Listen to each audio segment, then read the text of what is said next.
come on, got your database on. It's Friday night and you can't take long.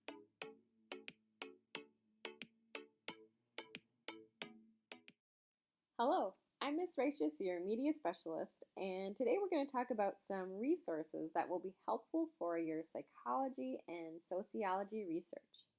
But before that, I'd like to introduce you to your virtual student library card, in case you haven't already met. Thanks to a partnership between the Scott County Public Library and Shakopee Schools, Shakopee students now have a virtual student library card that can be used to access all of the Scott County Library's digital resources. You can also go into a branch and check out 2 physical items at a time. Your library card number is simply our district ID number 720 followed by your student ID number. If you are asked for a PIN number, this will be the last 4 digits of your virtual student library card number. A great place to start with your research is the Learning Commons section of the high school website.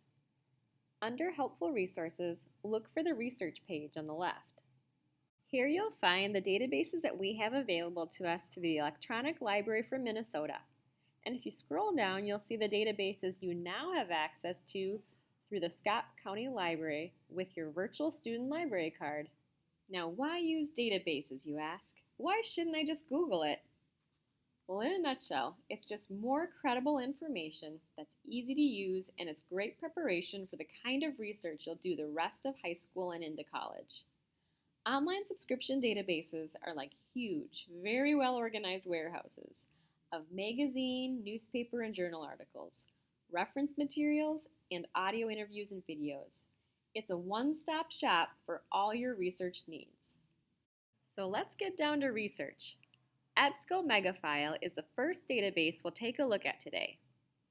Now let's suppose I'm doing research on the Stanford prison experiment. In the databases, it's a good idea to start with broad search terms and then narrow down your results. And that's a little secret about databases. What separates the savvy database user from the rookie is his or her ability to use their limiters effectively. In this database, the limiters are on the left. First off, I'll check the full text box so that my results are only those that have the entire article, not just the citation. I can also limit my results based on when the articles were published. One last filter I often use is the source type filter. Here, I think I'll limit my search to magazines, trade publications, and academic journals. Trade publications are just magazines or journals that are written for a particular audience. This first hit is from a publication called Corrections Today, probably for people working in prisons. As I scroll through my list of results, I can see these will be excellent sources. Looking at the titles and the brief descriptions, here's one that catches my eye. If I decide to use this as a source of information for my research, I'll want to include a citation for it in my references. All databases that we'll look at today have a toolbar that includes a generated citation and a way to save the article. I'll click on Cite, where I can scroll down to find the APA citation, which is the format used for most social science courses.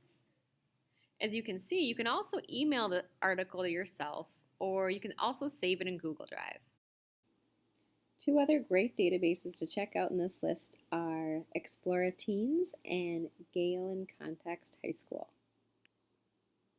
Let's say I'm researching the Milgram experiment. In this database, your results are broken down into the kind of source they are, as you can see at the top here. Looking at those reference articles, the titles and descriptions jump out as being relevant to what I'm researching. And it looks like it's 3 separate articles coming from the same publication, and they all give information on the Milgram experiment. Once you select an article, be sure to check out that great sidebar that gives you links to other articles related to the topic, and you'll also notice the toolbar at the top where you can find the citation and an option to send that article to your Google Drive. In addition to the databases we have access to through the Electronic Library for Minnesota, because of your virtual student library card, you now have access to all the databases purchased by the Scott County Public Library. There are a few that might be especially good for research for psychology or sociology. The first one is the Encyclopedia of Mental Health. Because this is a database you have access to through the Scott County Library, you'll need to enter that virtual student library card and your PIN number. In this database, I like to use the advanced search so I can limit my results by date. Under the section by publication date, I'll limit my search so I'm only getting information from, say, the last 6 years. I might also filter my search by subject, so I hone in on the sources that have the most to do with PTSD. I'll go to that first hit there. Does this toolbar look familiar? Gail is truly a powerhouse in the database industry. As I scroll down, I'll check out the article and also explore the Explore section for related resources. Another database from the Scott County Library that would be helpful for researching the significance of different psychologists and sociologists is Biography and Context. If I look up Erik Erikson, I'll get detailed information about his life and his work, and I can also explore other articles related to him. This would be a really good database to use if you are looking at how psychologists and sociologists of the past influence current thought on different topics related to sociology and psychology.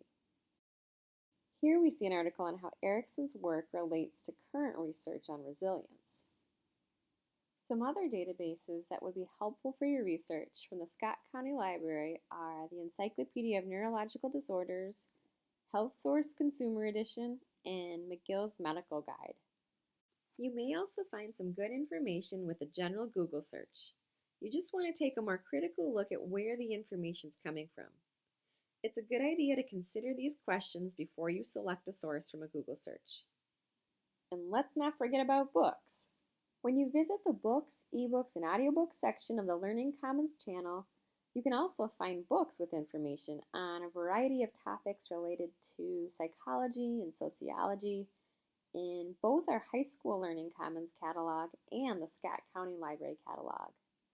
And remember, with that virtual student library card, you can go into a Scott County Library branch and check out up to 2 physical items. The Purdue Online Writing Lab is a wonderful site for guidance with documenting your sources in APA, both in text and in a reference list. In the research page in the Helpful Resources section of our school website, you'll find a link to the Purdue OWL. For this class, you'll choose the APA style sections where you can see the format for how to cite sources that don't give you a generated citation.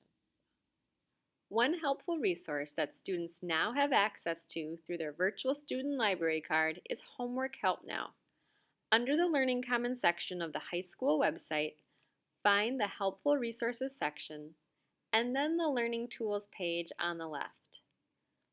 Once students click on Help Now and log in with their virtual student library card, students can get online tutoring from a certified tutor or teacher in any grade and any subject in both English and Spanish. This is available from 1 p.m. to 11 p.m., 7 days a week. For a live tutor, click on Live Tutoring and then select your grade and subject area you wish to get help with, and then click on Get Live Help. In just a moment, you'll be connected with a live tutor, and you can use the chat box and the workspace to work through whatever problems you're having with your homework. After you log in with your virtual student library card, you can also create a unique login that allows you to save your past sessions and makes it easier if you want to do some workshopping on a paper with a tutor. You just go to Sign Up, put in your ID number as the username, and pick a password along with a security question.